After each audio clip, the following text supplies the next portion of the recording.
নমস্কার। The script কোম্পানির নতুন উদ্যোগ গল্প যাপনে আপনাদের সবাইকে স্বাগত জানাই। গল্প যাপনের ২য় এপিসোডে আজ আমরা শুনতে চলেছি শেয়াল আর সারসের কাহিনী। শেয়াল আর সারসে খুব ভাব। একদিন শেয়াল ভাবল সারসকে নেমন্তন্ন করা যাক। বলল, "এসো সই, এসো আমার বাড়িতে, নেমন্তন্ন রইল।" সারস তো নেমন্তন্ন খেতে গেল। শেয়াল করল কি, সুজির পায়েস রান্না করে রেকাবে ঢেলে যত্ন করে অতিথিকে খেতে দিল। খেয়ে নাও সই, বন্ধু আমার, আমি নিজে হাতে রান্না করেছি। সারস লম্বা ছুঁচলো ঠোঁট দিয়ে কেবলই ঠোকর মারে, কিছুই আর গলায় ওঠে না। ইতিমধ্যে চেটে পুটে সব পায়েস নিজেই শেষ করে দিল শেয়াল। খেয়ে দিয়ে বলল, কিছু মনে করো না সই, পাতে দেওয়ার মতো আর কিছু নেই।"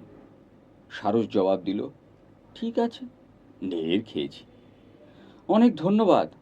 এবার তুমি এসো আমার বাড়ি, একসঙ্গে খাওয়া যাবে।" পরদিন শেয়াল গেল সারসের বাড়ি। সারস চমৎকার এক ঝোল রান্না করেছিল।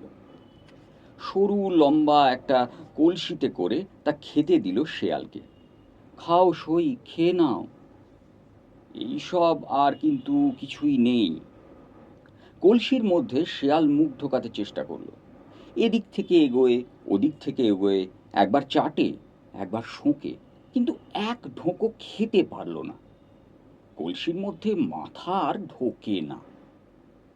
ঠোঁট ঢুকিয়ে সারস কিন্তু সব খেয়ে শেষ করে দিল।